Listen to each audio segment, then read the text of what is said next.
le radio-réveil qui m'a arraché à mes songes. C'est fou comme il ressemble à celui que mes parents m'avaient offert pour mes 16 ans.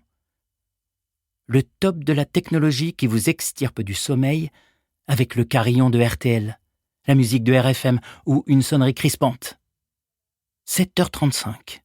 Dépêche-toi Frédéric, tu vas vraiment te mettre en retard, s'affole la voix. La situation ne s'arrange pas. Si je m'appelle bien Frédéric, ce n'est pas la voix de ma femme que j'entends, mais celle de ma mère. Costaud le rêve, et même un peu envahissant. Comment en sortir ? Je devrais tomber du lit, me réveiller pour de bon et enfin profiter de ma journée de congé durement acquise.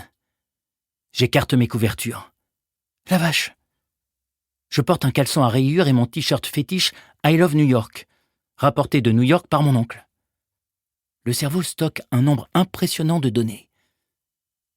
Et maintenant, appuyer sur la poignée, pousser la porte et me retrouver au XXIe siècle.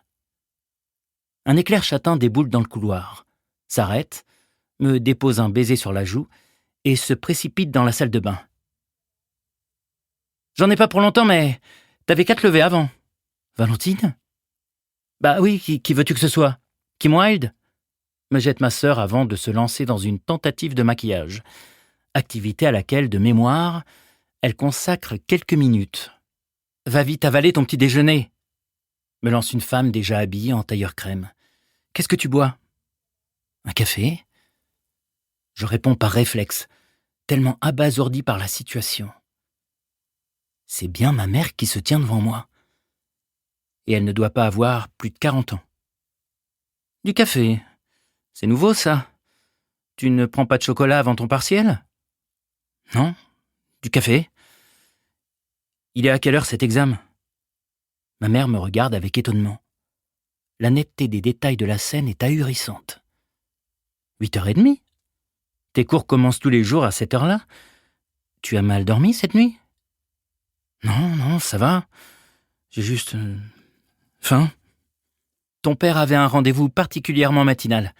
Il en a profité pour descendre à la boulangerie et a rapporté de la baguette fraîche. Ça te fera du bien de manger un peu. Je me retrouve seul dans la cuisine et je suis pour le moins désemparé. Ok, je rêve. Mais rêver avec une telle précision, ça relève de l'exploit. Je saisis la cafetière et me verse une tasse de café. Je la porte à la bouche. Je suis bien en train de boire. Je ne me souvenais plus que mes parents consommaient un robusta si amer. Je suis paumé. Les voyages dans le temps n'existant que dans la littérature, qu'est-ce qui m'arrive ?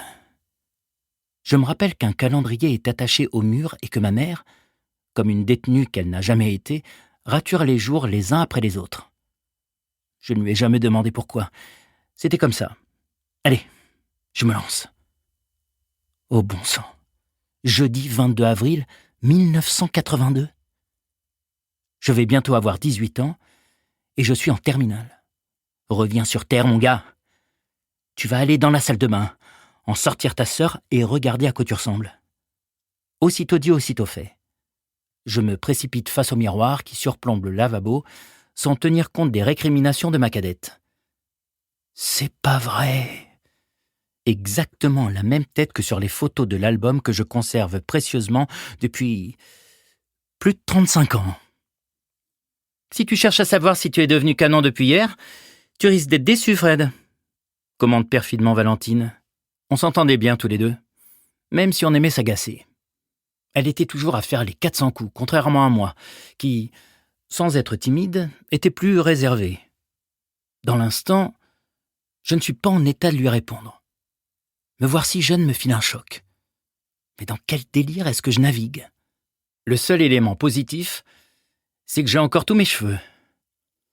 En revanche, mon style capillaire ressemble plus à celui de Mireille Mathieu qu'à celui de Brad Pitt, qui est loin d'avoir entamé sa carrière. Si ma mémoire est bonne, on portait le cheveu long à cette époque. Mais si je devais rester là un bout de temps, un passage chez le coiffeur s'imposerait. Mais enfin, Frédéric, qu'est-ce qui t'arrive ? Hier soir, t'étais stressé par ton contrôle et ce matin, t'as l'air de t'en moquer comme de ta première liquette. Ma mère a toujours eu un faible pour les expressions désuètes. Mais elle me sort de ma torpeur. Que je nage dans la réalité ou dans une sorte d'univers parallèle, que dois-je faire? Si je leur explique que j'avais 52 ans avant de me coucher, que je suis marié et que j'ai des enfants, je vais les mettre en panique. Déjà que je ne le conçois pas moi-même. À court terme, le plus simple est sans doute de mener la journée du Frédéric de 1982. Donc, faire appel à ma mémoire. Fred, on décolle? Je suis en terminale et Valentine est en seconde. Nous avions l'habitude de nous rendre au lycée ensemble, mais là, je suis tellement paumé qu'elle s'en apercevrait et me harcèlerait de questions. Je vais être à la ramasse, Val. À la ramasse, c'est quoi ce truc? Eh merde. Il va falloir que je retrouve des expressions vintage, expressions que j'ai oubliées depuis longtemps. Je suis dans le coltard, vas-y. Te mets pas en retard. On fera le chemin tous les deux demain. Alors que tu joues ton match de tennis interlycée demain matin? Ce drame sportif ressurgit soudain. J'étais un des leaders de la petite équipe de mon école. Et mes amis comptaient sur moi. Ce jour-là, j'avais malgré tout pris une raclée contre un type bien meilleur que moi. Je verrai s'il est nécessaire que je m'inflige une seconde fois cette dérouillée. Ah oui, j'avais oublié. Oublié? Mais tu te souviens plus de ton partiel, de ton tournoi de tennis? Mais qu'est-ce qui t'arrive? D'ailleurs, il est 8h03. Si tu veux pas te faire jeter à l'entrée de la salle d'examen, t'as intérêt à te bouger le cul. Moi, je mets les voiles. Valentine, ton vocabulaire. La raboue ma mère de loin. Je me précipite dans ma chambre. Inutile d'affoler mes parents en séchant mon épreuve de maths. Je me dirige vers la commode où je range mes fringues. Qu'est-ce que je vais mettre? Choc en retrouvant des vêtements que je n'ai pas vus depuis plus de 3 décennies. Je savais que je ne rivalisais pas avec le gratin de la mode, mais alors là... Heureusement que mes potes cultivaient le même style vestimentaire. C'est l'avantage d'être dans un lycée de l'Est de Paris, et non des quartiers plus friqués de l'Ouest. Un pantalon en toile beige de chez Pantashop, une de mes éternelles chemises Lacoste, assez solide pour être portée par 2 ou 3 générations. Je ne peux pas m'empêcher d'éclater de rire en redécouvrant mon débardeur en laine jaune. Dire que je l'ai acheté avec fierté il y a 35 ans. Ou il y a 2 mois, au choix. Seul accessoire que je retrouve avec plaisir, mes Stan Smith. J'attrape mon sac à l'arraché. Je me souviens que je le préparais la veille pour gagner du temps. À cette époque, je n'étais pas vraiment matinal. J'espère y avoir mis des feuilles et de quoi écrire. Sinon, j'en demanderai à Erwan que j'ai vu hier, dans ma vie normale. Ma mère me tend ma veste. Je la remercie et dévale les marches 4 à 4. Je cours sur les 2 kilomètres qui me séparent du lycée pour ne pas arriver en retard. Je n'ai plus aucune idée de la localisation des salles, et il faudra que je suive un de mes co-religionnaires pour m'y rendre.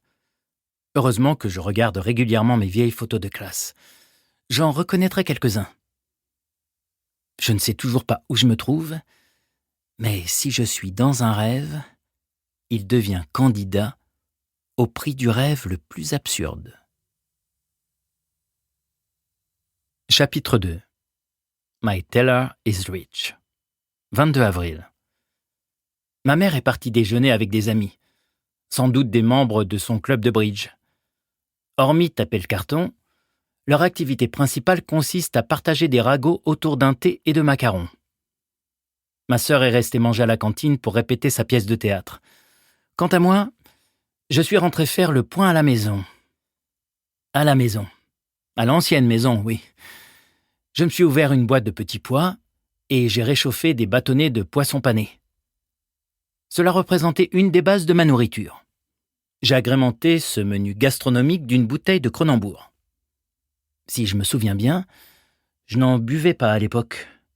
Une fois le repas avalé, il était temps de faire un sérieux bilan de la matinée. 1.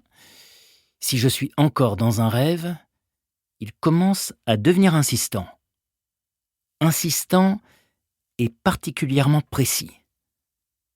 Je me demandais avec curiosité comment j'allais m'en sortir pendant cet examen de 4 heures. Pas si mal finalement.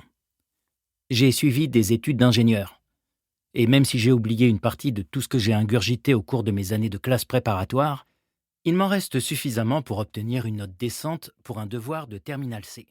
Enfin, On verra. Pour continuer à écouter ce livre audio gratuitement, cliquez sur le lien dans la description et vous pourrez l'écouter en entier sans frais grâce à l'essai de 30 jours d'Audible.